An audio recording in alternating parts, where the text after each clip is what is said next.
ഇങ്ങനത്തെ ഒരു സെറ്റിലെ ഏതെങ്കിലും ഒരു വെക്ടർ ഇതിലുള്ള മറ്റ് വെക്ടേഴ്സിൻ്റെ ലീനിയർ കോമ്പിനേഷൻ ആണെങ്കിൽ this set is linearly dependent അങ്ങനെ കാണിക്കണം. അതായത് ഈ ഒരു സെറ്റ് നോക്കുക, ഈ R3ൻ്റെ ഒരു സബ്സെറ്റാണിത്. ഇതിലുള്ള ഈ വെക്ടർ ഇതിൻ്റെ രണ്ട് ലീനിയർ കോമ്പിനേഷൻ അല്ലേ, ഈസി ആയിട്ട് കാണാൻ പറ്റും. 2 times this plus 3 times this നമുക്ക് എന്ത് കിട്ടും? ഈ വെക്ടർ കിട്ടും. അപ്പോൾ അതുകൊണ്ട് തന്നെ ഇത് രണ്ടിൻ്റെയും ലീനിയർ കോമ്പിനേഷനാണ്. സോ ബൈ ദിസ് റിസൾട്ട് നമുക്ക് പറയാൻ പറ്റും this set is linearly dependent subset of R3 എന്ന് പറയാൻ പറ്റും. അപ്പോൾ അതാണ് നമ്മൾ പ്രൂവ് ചെയ്യേണ്ടത്. പ്രൂഫ് നമുക്ക് ഒരുമിച്ച് അങ്ങ് ഇടാം. അതായത് ഇതിനകത്തുള്ള ഒരു വെക്ടർ വി കെ അല്ലാത്ത മറ്റ് വെക്ടേഴ്സ് ലീനിയർ കോമ്പിനേഷൻ വിചാരിക്കുക. അതായത് let V K is a linear combination of other vectors in S. അപ്പോൾ എനിക്ക് എങ്ങനെ എഴുതാൻ പറ്റും? V K is equal to summation I not equal to K C I V I എന്ന് എഴുതാൻ പറ്റൂലേ. അതായത് ഈ വി കെ ഇതിലുള്ള വി കെ അല്ലാത്ത മറ്റ് വെക്ടേഴ്സിൻ്റെ linear combination I not equal to K എന്ന് പറയുമ്പം ഇതിൻ്റെ അകത്തുള്ള വി കെ അല്ലാത്ത മറ്റ് വെക്ടേഴ്സിൻ്റെ ലീനിയർ കോമ്പിനേഷനാണ് വരിക. ഐ വാരീസ് ഫ്രം 1 to എന്ന് ഞാൻ എഴുതണ്ടല്ലോ, മനസ്സിലാവില്ലേ?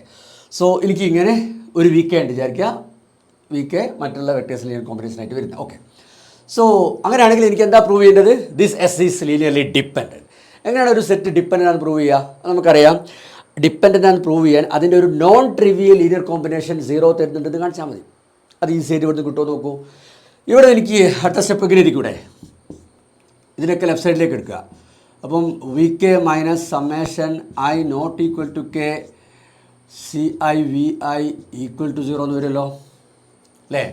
അപ്പോൾ ഇപ്പോൾ ഈ ലെഫ്റ്റ് സൈഡിൽ ഈ മൊത്തം വെക്ടേഴ്സ് ഉണ്ട് അല്ലേ. വി കെ ഇവിടെ ഉണ്ട്, വി കെ അല്ലാത്ത മൊത്തം വെക്ടേഴ്സ് ഈ സമ്മേഷൻ്റെ ഭാഗമായിട്ടുണ്ട്. So this is a linear combination of this set which gives 0.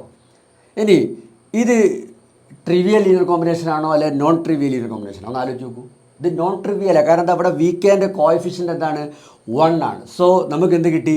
A non trivial linear combination of S കിട്ടി വിച്ച് ഗിവ്സ് 0 അല്ലേ. സോ ഇതിവിടെ എഴുതാം. അപ്പോൾ പ്രൂഫ് കംപ്ലീറ്റ് ആയില്ലേ. ഇതിൻ്റെ ഒരു നോൺ ട്രിവിയൽ ലീനിയർ കോമ്പിനേഷൻ 0 തരുന്നതുകൊണ്ട് തന്നെ this S is linearly dependent.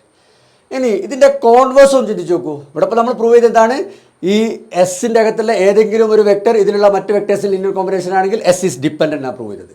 ഇനി ഇതിൻ്റെ കോൺവേഴ്സും ട്രൂ ആണ്. അതായത് എസ് ഡിപ്പെൻഡൻ്റ് ആണെങ്കിൽ നമുക്ക് പ്രൂവ് ചെയ്യാൻ പറ്റും ഈ എസ്സിലുള്ള ഏതെങ്കിലും ഒരു വെക്ടർ മറ്റ് വെക്ടേഴ്സിന് ലീനിയർ കോമ്പിനേഷൻ ആയിരിക്കും എന്ന് പ്രൂവ് ചെയ്യാൻ പറ്റും. അത് നിങ്ങൾ സ്വന്തം ട്രൈ ചെയ്യുക, ഡൗട്ട് ഉണ്ടെങ്കിൽ ചോദിച്ചാൽ മതി.